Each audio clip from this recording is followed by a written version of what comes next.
start our special called meeting.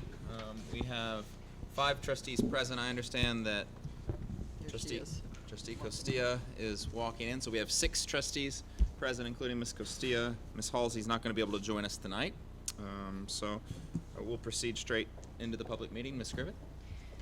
Yes, on the board is the public hearing. I believe the first public hearing will be for the tax rate.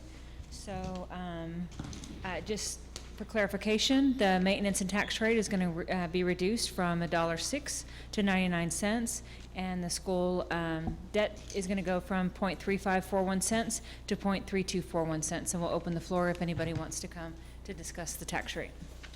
We did have 5 speakers, 6. It's okay because it's a public hearing, so we'll take them all. So I'm going to take them in order. We did have tax rate and then budget agendized, so if you would prefer to reserve your comment until we begin that section, just let me know. But I'm going to go in order. Susan Seaton on salaries budget. Okay. Dan Lyon. We don't have a public forum. Oh, okay. I'll come back to it.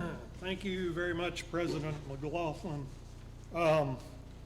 I'd like to apologize to Mr. McLaughlin. I did make a mistake last week when I said that we would be paying $1.60 for every dollar that we have borrowed.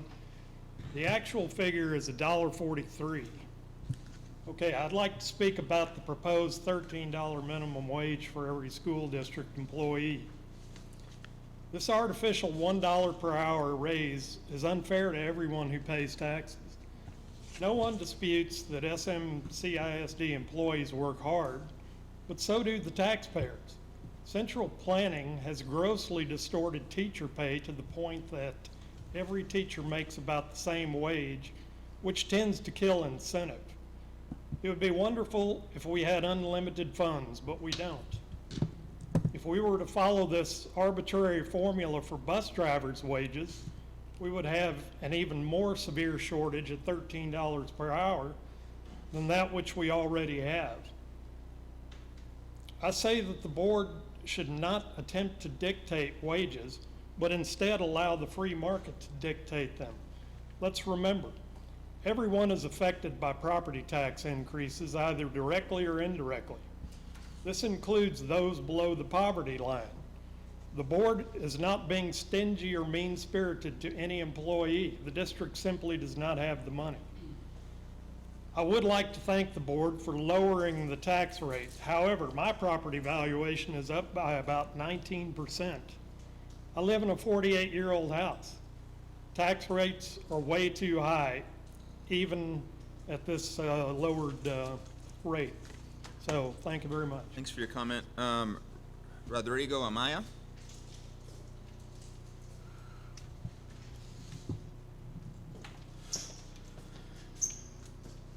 Thank you, Mr. President, School Board.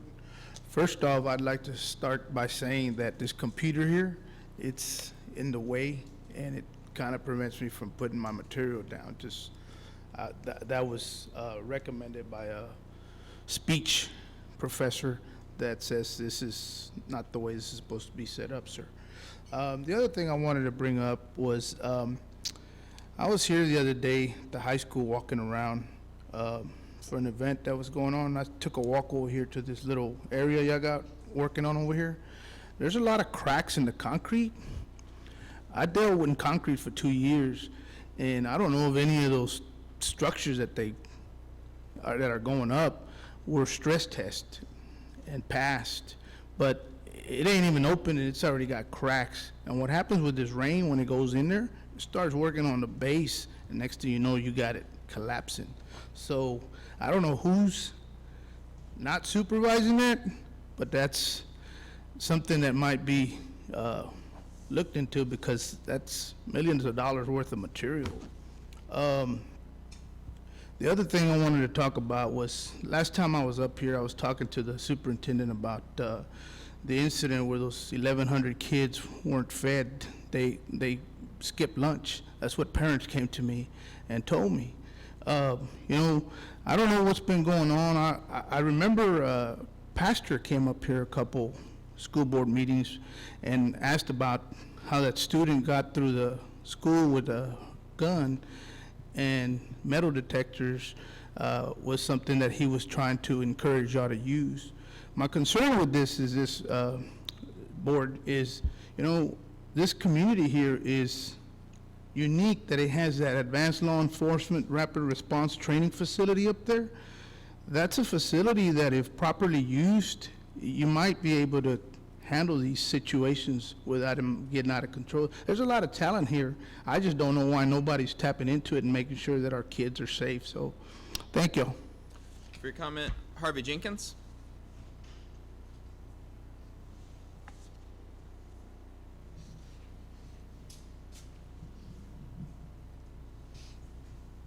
Members of the board, I come before you tonight to ask that you forget the pay raise when we, the already overburdened taxpayers of the city of San Marcos, are being ousted from our homes by your squad of money-hungry debt collection attorneys, Linebarger, Goggin, Blair, and Sampson, aka the firm. It is unfair for you to tax us, the beleaguered taxpayers, any more than you already have. Thank you. For your comment, Maria Hernandez.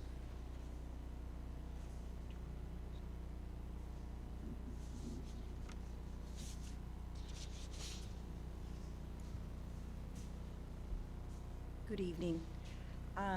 I do work for transportation as a monitor, and I would really appreciate if y'all would really consider that dollar pay raise for the limited hours that we work, which they will really push hard on us to stay at that limit, and being that we have drivers that have left because of other situations, and the hours that they have to work and have to cover other routes just because we do not have the drivers because of the pay, and, you know, really consider that for us. That would be a big help, especially with the limited hours of 30 hours and considered full-timers.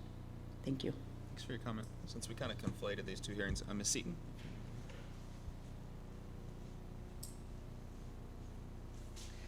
Good evening, members of the board, Mr. McLaughlin. I want to give you a couple of statistics that recently came up from the National Low Income, my name is Susan Seaton, president of San Marcos Educators.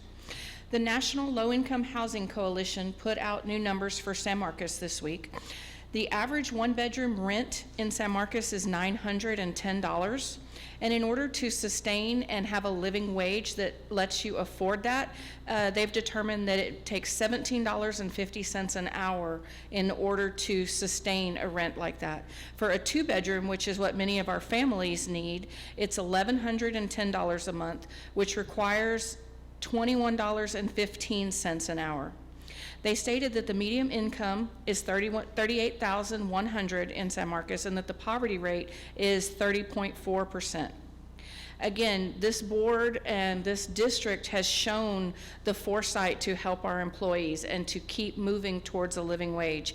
I'll remind you that the city of San Marcos has already passed an initiative that any vendor that works for them pays $15 an hour. That's their minimum for all of their workers. And I know that that is unrealistic for us at this time, but I urge you to pass the dollar raise so that we can keep moving forward for our hourly employees. They desperately need it.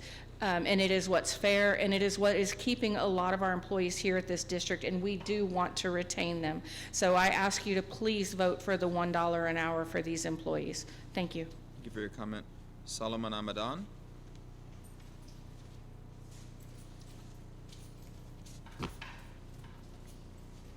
Can I close this? Is that okay? It's kind of hard to see it written. Sure. I won't shut it off.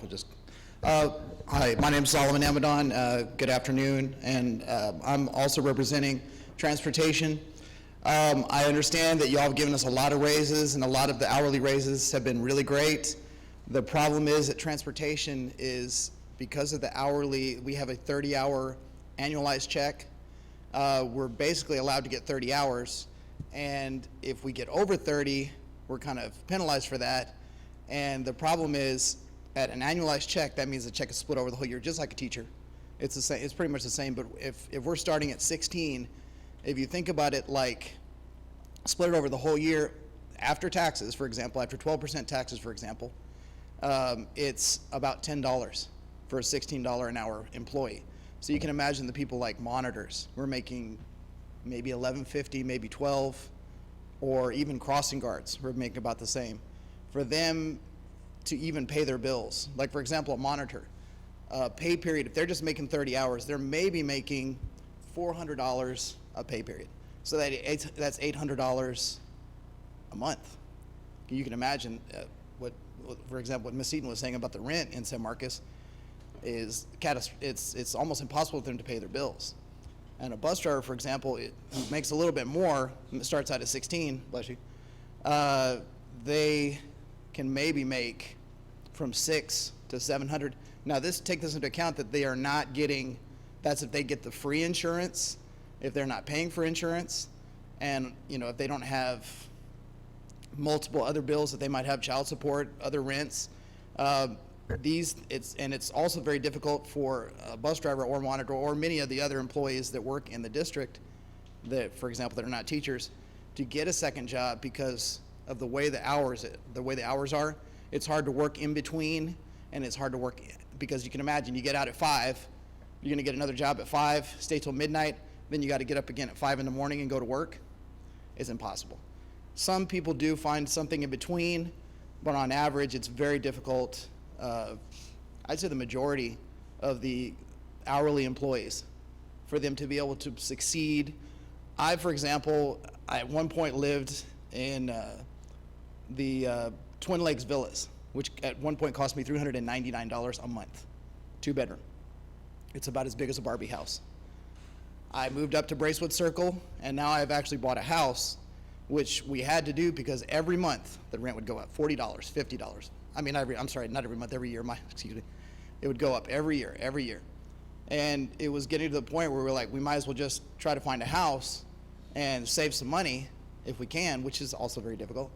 And we'll pretty much be paying almost the same rent as we're paying paying our same mortgage payment is almost the same as rent. So if you can give the dollar, we'd really appreciate it. It would really be a big help to all the employees, and I know it's tough on the taxes, but we really need it. Thank you for your Thank comment. All those who signed up in advance, does anyone else wish to make public comment? Okay, seeing none, we'll close that period. We have to actually adjourn that meeting, is my understanding. Okay. We can open up the next meeting. Okay. Yes. All right, so that, when I hit that, I was adjourning the public portion of the public meeting at, well, none of our clocks are working, at 5:14, so we can move into the remainder of our scheduled meeting. Go ahead, Ms. Griffith. Okay, at the last workshop, let me just catch up here. Okay, we did propose some general increase options to the board.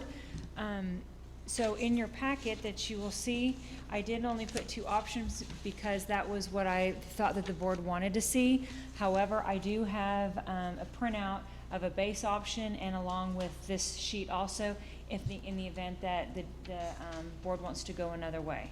But the 2 options that you have in front of you, option 1 is the $15.62 for all teachers, librarians, counselors, and nurses, 0 to 5.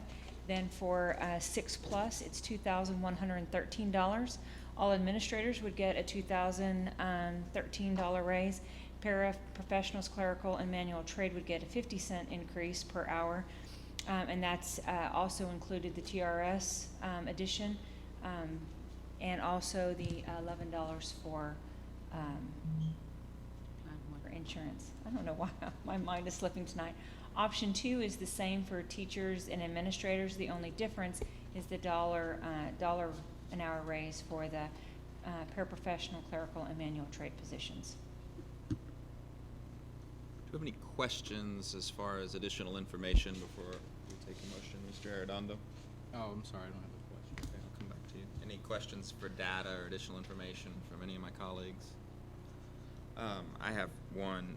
Ms. Griffith, I appreciate the administration and your team providing the frequency of folks at those different wage rates in the clerical and manual trade.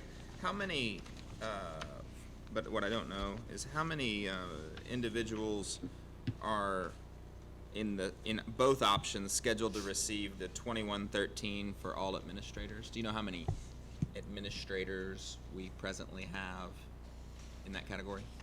I think there's 50-some per, I do not have the number. I should have brought that. I didn't even think to Okay. look at that. Or, you know what, I may have had that in another.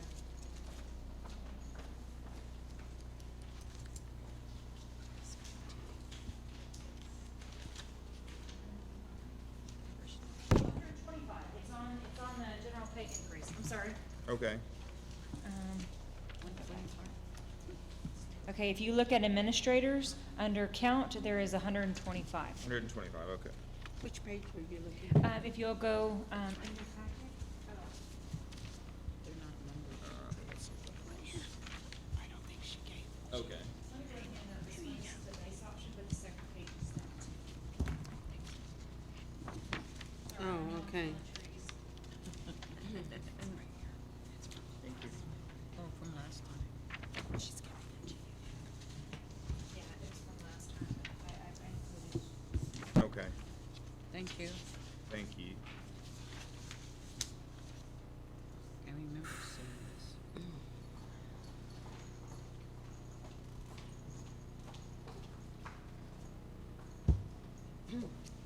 Ms. Castilla, you have a question? Ms. Griffin, so on the insurance premium increase of the $11 that is part of both options, it's costing the district $132,000 per year. An additional, yes, per year. And that's based on 1,000 employees, and that's currently what we have in the plan.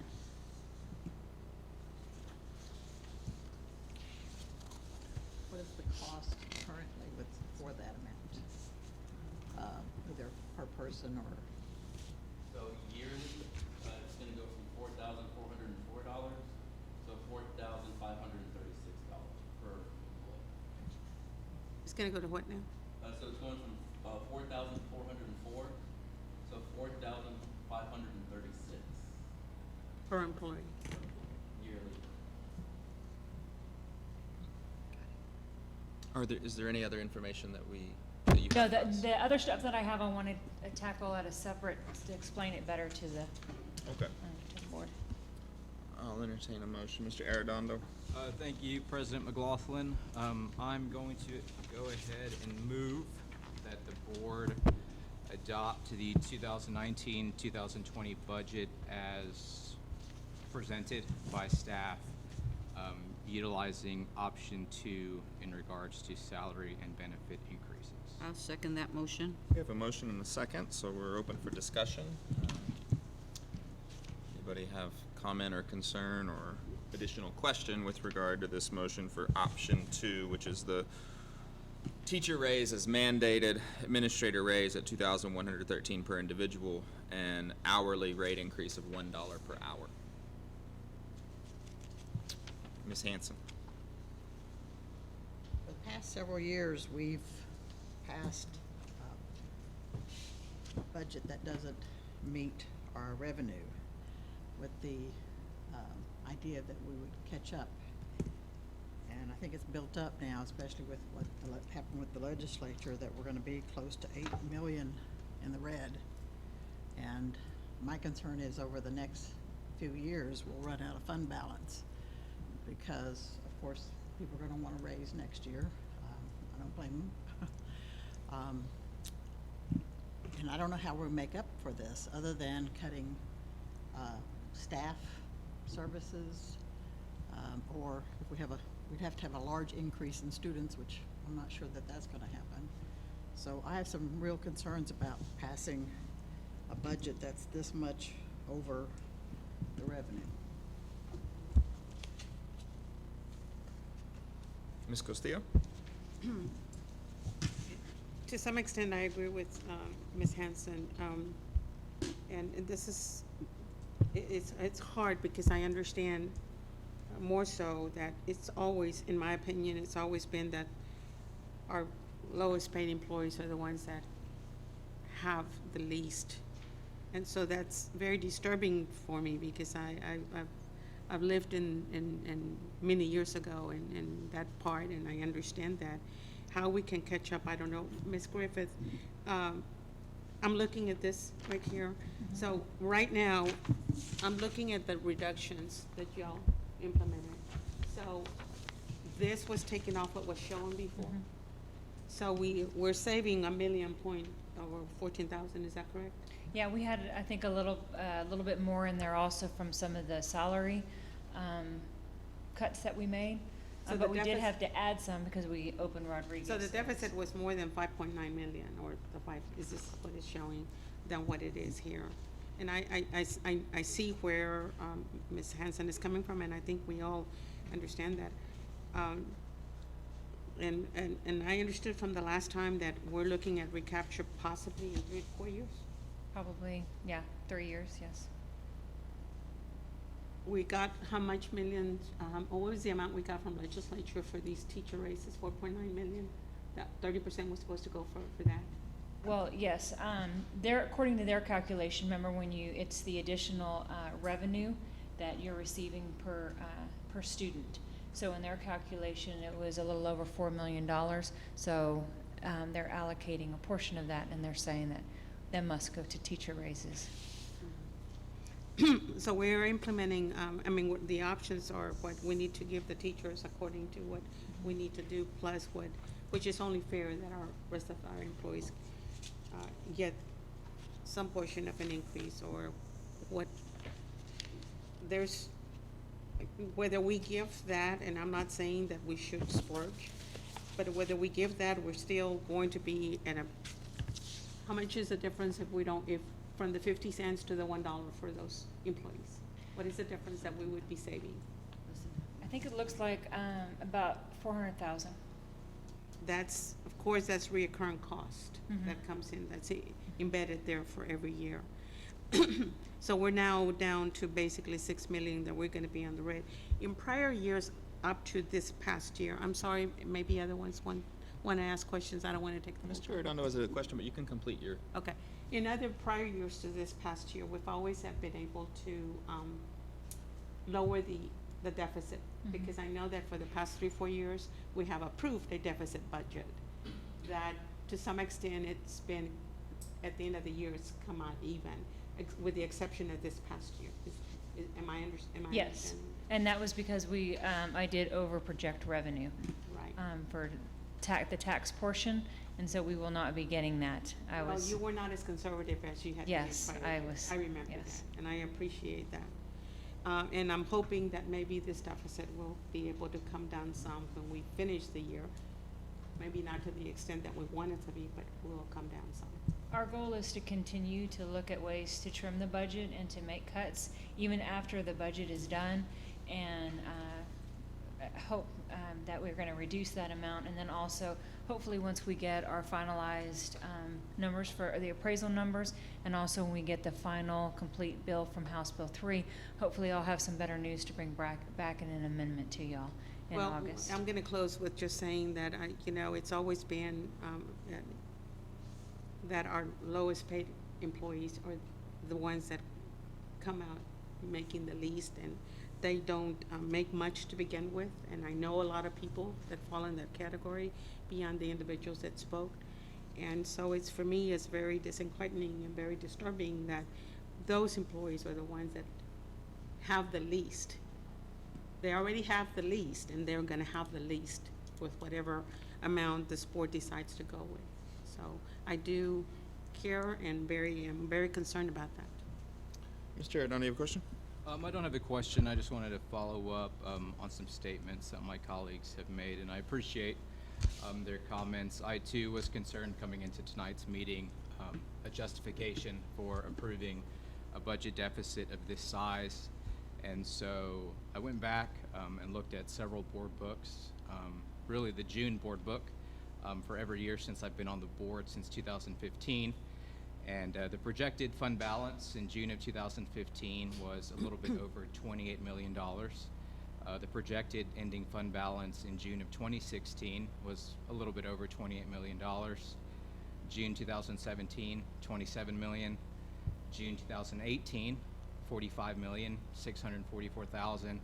And if approved tonight with a $1 an hour increase, we're looking at a fund balance of about $32,500,000. So since my time on this board, an argument could be made that our fund balance has continued to grow, even though we have provided these healthy and substantial salary and benefit increases. During that time, not only have we grown our fund balance since June of 2015, we enacted a 22-to-1 hard cap that some of my colleagues said was going to also lead to, a difficult financial situation of the school district. We hired art teachers and full-time parent liaisons and full-time GT facilitators at all of our campuses, which again, an argument was made that it was going to lead to the financial detriment to the school district. I think we've invested heavily in staff and in students, and rightly so. That's what we're here to do. We're not here to grow the district savings account, which I think previous boards had a very good job of doing. I think the two things that this board has voted against was the central administration building that some of us were vehemently in favor of, and also the schematic design changes to Miller Middle School, which would have actually brought down our fund balance tonight to about $26 million. So I, thank my colleagues on this board for investing in faculty and staff, and more importantly, students. And I have confidence in the administration moving forward and of this board to look at ways in which we can cut costs while still continuing to provide healthy salary and benefit increases to our employees. So with all of that being said, I'm comfortable voting for tonight's proposed budget, utilizing option 2. Once again, first and foremost, because since June of 2015, we have grown our district's fund balance while approving deficit budgets, which again, I think is a testament to our budget office and our district being good stewards when it comes to utility expenditures and, not expending the full budget that has been allocated to them year after year. So I will be voting in favor of, tonight's proposed budget. Ms. Cantu? I appreciate the work that the administration has done, and I have had a conversation with Mr. Cardona that he has a plan to continue to save money as jobs are left, maybe combining jobs, and I appreciate that effort and the effort of all the cabinet that works on trying to bring this down. I mean, I don't think any of us want to see any instructional cost taken from the students or any academic expenses cut down. So wherever we can cut, I'm appreciative of what the cabinet does. I'm appreciative of how you have managed the money for us. Ms. Hanson? No, Okay. go ahead. I've already spoken. Oh, Speak on okay. them. All I want to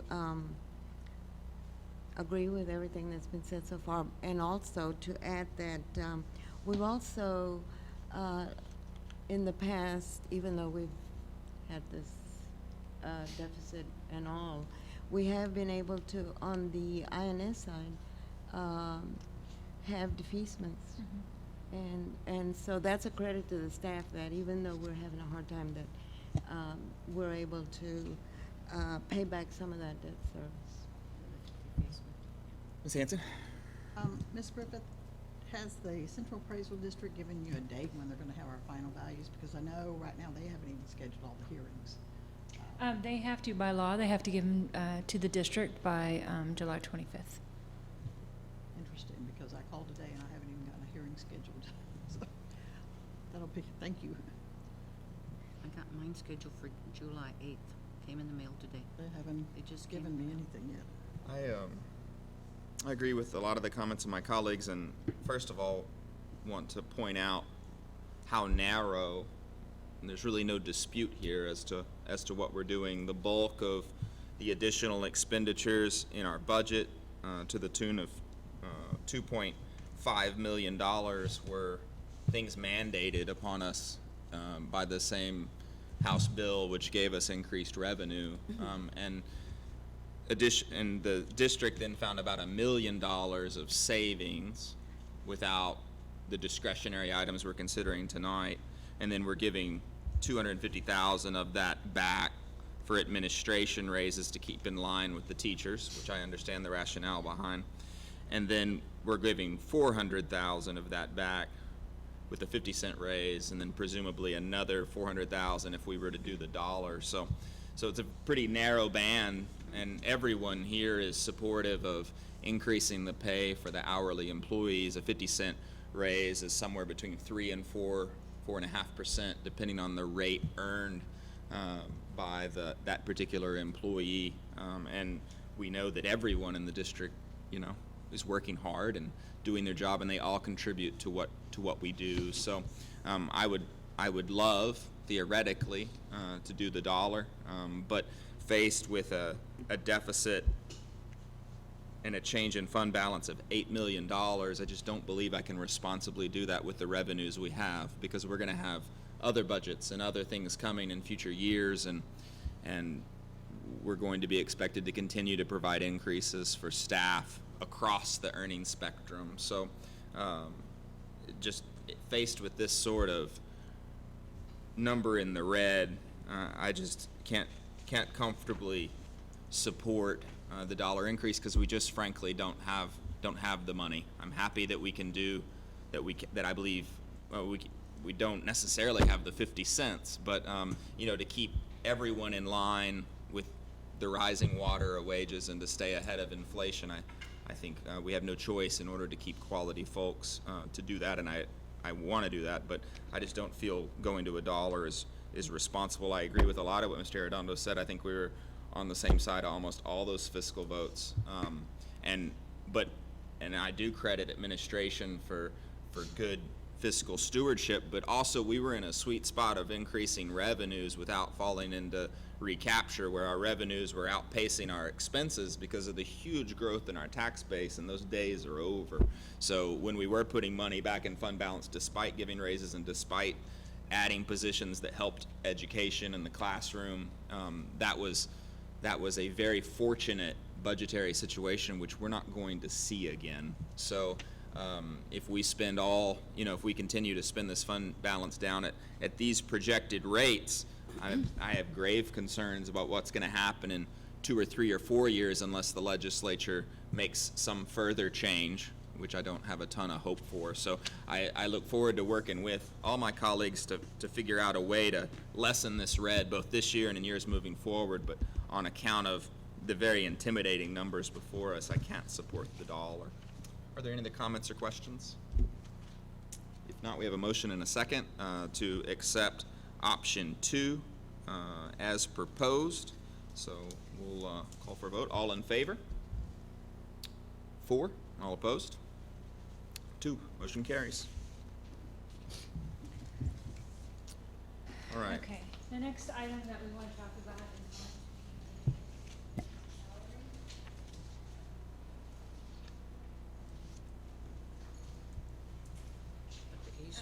okay, this is going to get a little confusing, so I'm going to try and, the district has worked very hard on trying to reduce the compression for teachers. So when you look at the beginning teacher salary, and you're going to compare us to our neighboring districts,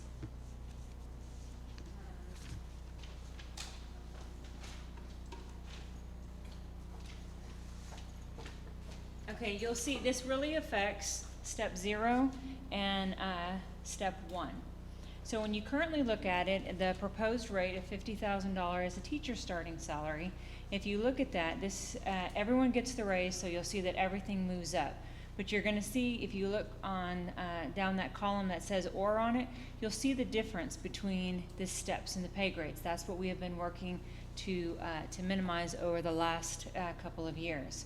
So with this new change, if we start the proposed minimum salary at $50,000 to be in line with some of our other competing school districts, you see there's only a $62 difference between 0 and step 1. That will continue to carry from now on, okay? We could also make the starting salary at $49,750, so that makes a difference between step 0 and step 1 that carries from now on at $312, or we can continue the $400 and make starting salary for our teachers, new teachers coming into the district at 0 years experience, $49,662. So just wanting, Haven't we already hired some of these people? no, the zero-year teachers do not start until August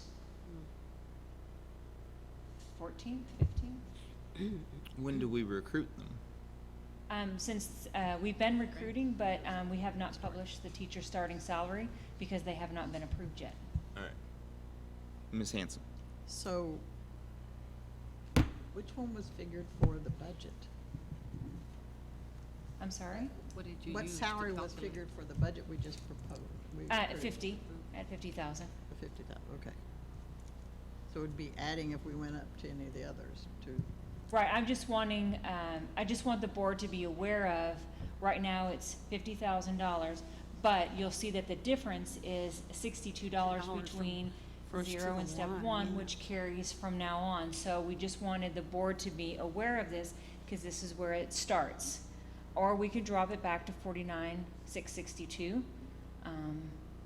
so what are? So that's a zero teacher. That's normally a teacher Mhm. that's coming out of college Right. that has 0 years of experience. If you already have years of experience and you're at a different districts at 3, you're gonna come in where the 3-year teacher. Three-year at that- teacher.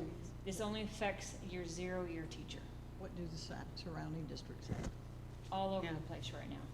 Or what? Everyone is all over the place because of the mandated raise. Middle or- I'm sorry? Because of the mandated raise. Ms. Castillo? Well, I was just gonna ask that question, but more so, do we have an idea of what Seguin makes?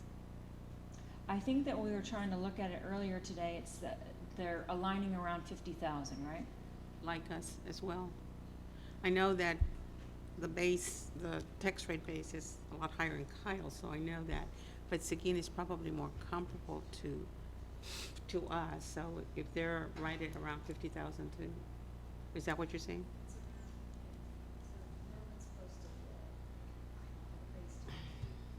Mhm. Yeah. Ms. Hanson again? About how many new teachers, brand new, do we usually hire every year? 10, 20, I mean, In the 20? 20 range? so are we having trouble getting brand new teachers or?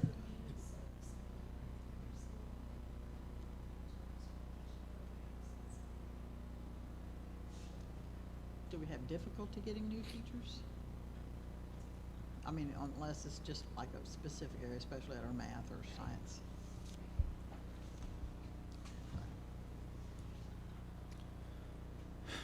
So you're just wanting some direction? Yes. Or if the board was inclined to offer one of these lower alternatives in order to keep the steps consistent, we would need to make a motion, get a second and vote, because otherwise the budget as just passed is at $50,000. Right.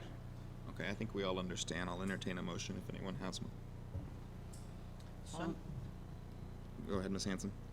I move that we approve the 49,662 so that the 400 stays pretty consistent throughout the. Throughout the schedule. I'll second. Okay, we got a motion and a second. Any further discussion? Mr. Arredondo? So just a clarification, if this motion passes, the new starting salary for a 0U teacher is $49,662? Mhm. Okay. And the House Bill 3, there was no requirement, since these are positions that haven't been filled, they were not entitled to the $1,500. They haven't even been begun yet. Right, It's a I 0 understand. year, so they haven't even started. It's only from year 1 plus that gets a raise.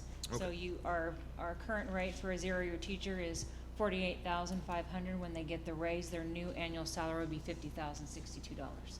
I understand. Okay, if there's no further questions, we've got a motion and a second by Ms. Hanson and Ms. Cantu that we would change the 0-year salary to $49,662. All in favor? 6, none opposed. Motion carries. Okay, kind of the same proposed salary schedule, but for the paraprofessional manual trades, same thing. If you look at the dollar, I did have option 1 and option 2. I'm sorry for the confusion. It should be scenario 1, scenario 2. Basically what this does is we have lowest pay grade right now is your CP1 or an MT1, and they're currently at $12 an hour. So it kind of works the same way. So we had somebody who started this year, and they're at a 0 year, they will move to 1, so which they will get a pay raise at $13 an hour. So that means anyone new coming into the district, if the new minimum salary is $13 an hour, they automatically start at $13 an hour. I know it's the board's direction. We're trying to upgrade the minimum salary, so this just affects a 0 and 1 year professional or CP1 or MT1 in the district. It increases that first year minimum salary. So it was 12, Yes. and according to the vote we just took a little while ago, it's now 13. Correct. And so what guidance or what question do you have? So we can either do so we can either make our new minimum salary $12.75, so there's a 25-cent compression between a 0 and 1 year. It's not as seen as a teacher salary, or we could go with the raising the minimum salary like the board's direction wanted, and our new minimum salary is 13. Mr. Arredondo. Thank you, President McLaughlin. I understand, based on the asterisk at the bottom, that a lion's share of these positions, especially in manual trade, are the cafeteria assistants and custodians. So of that 173, if, a concern was the compression between the returning employees who, that's not to say, how many other employees would be hired at that $13 rate? Like, is it 8 more people who are going to be making the exact same as people who were now making 13, or is it like 100 more people are now immediately making what all of these other individuals are making? We have probably of the custodians, we probably have about 10, and then in food service, we probably have about 8, so maybe about 18, 20 people. 10% of that. But I don't know, if they come in with experience, they go in with that number of years. Based so on if the it years. just, it'd be less than 20 people who'd be making what that total pool of 200 employees would be making this upcoming year. Right. Okay. Ms. Costilla.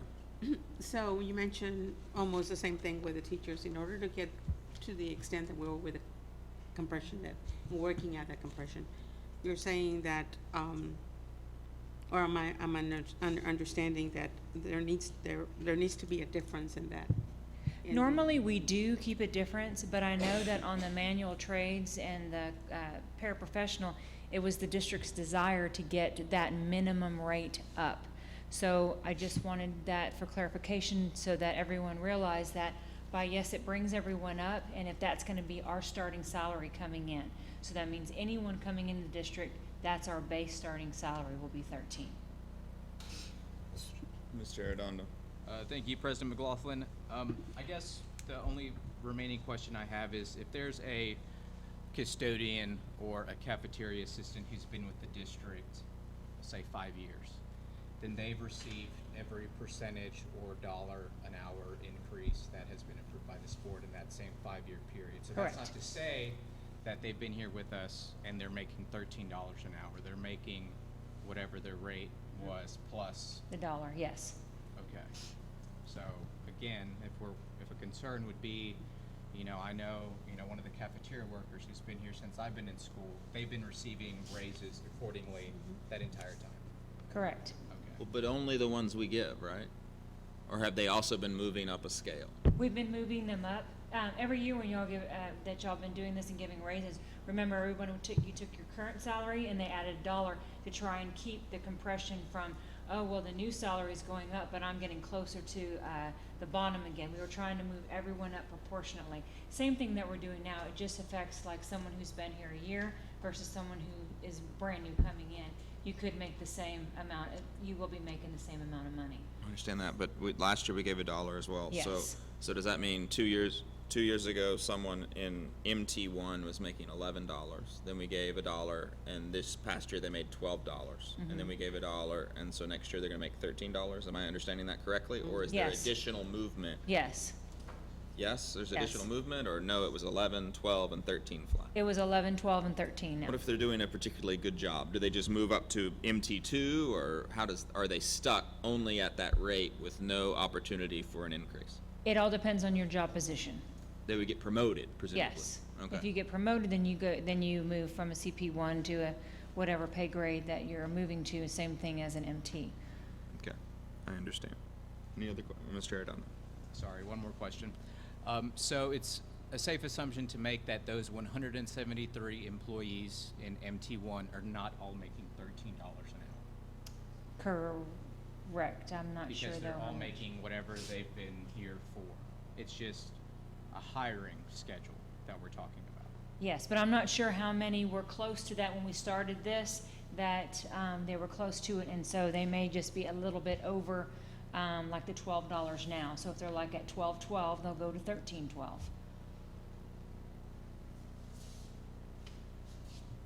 In prior years, we had gotten those ranges, I think, in each position. We've had those ranges, yes, but since the district, I think 3 years ago, started this mission, we've been moving it up without any compression. Okay.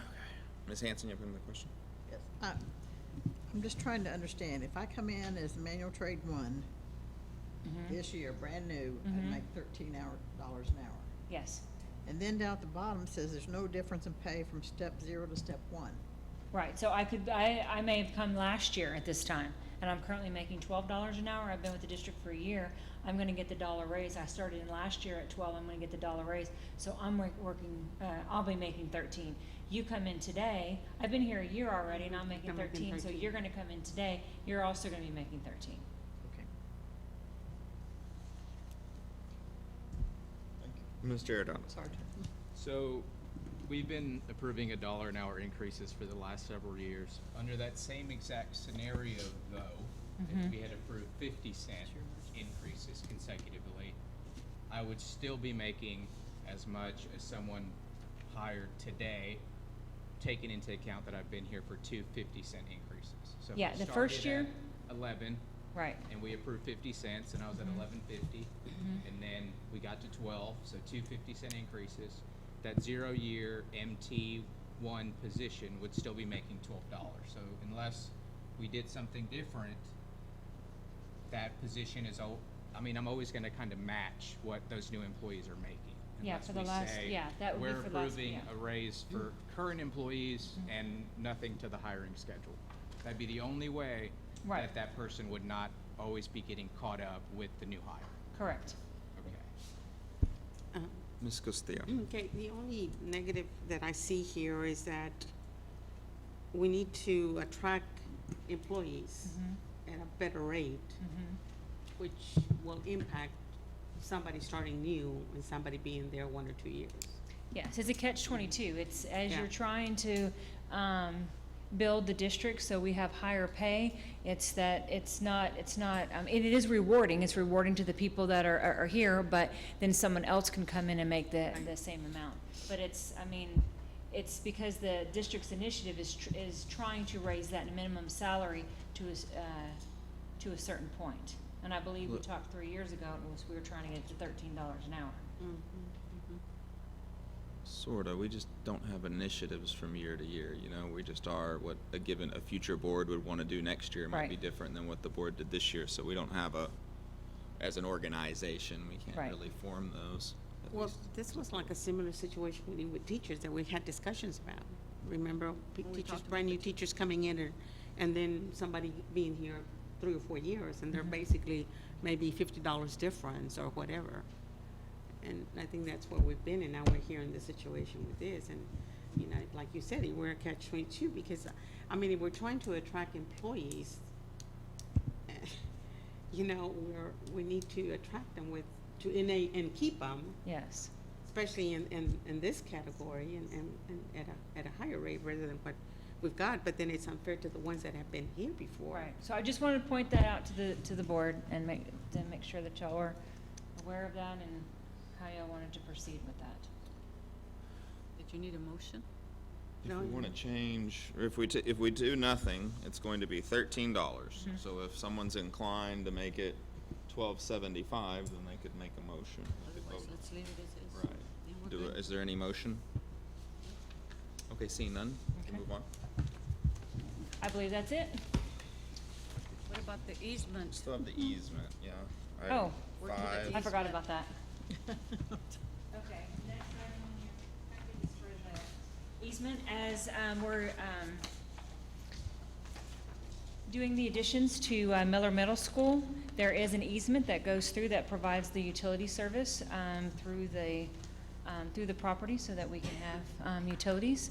So this is the action item 4 to allow the easement to be recorded in the documents. I'd like to make the motion. Go ahead.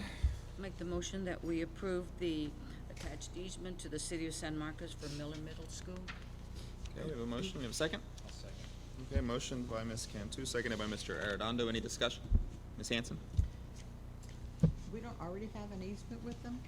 We do, but wasn't recorded, and we have to go back through it because we have to add. So now we're gonna actually record the easement. It wasn't recorded before. Okay. So it was discovered when we were doing the documents. Okay. Thank It you. wasn't I was recorded. trying to figure out why we're needing a different easement. Same easement. All right, we have a motion and a second to approve the easement as proposed. All in favor? 6, none opposed. I'll entertain a motion to adjourn. I move. I'll second. Ms. Hanson, seconded by Mr. Arredondo. Motion to adjourn. All in favor? 6, 5. Mr. Arredondo, you with us? Yes, 6, none opposed. All right, that's it.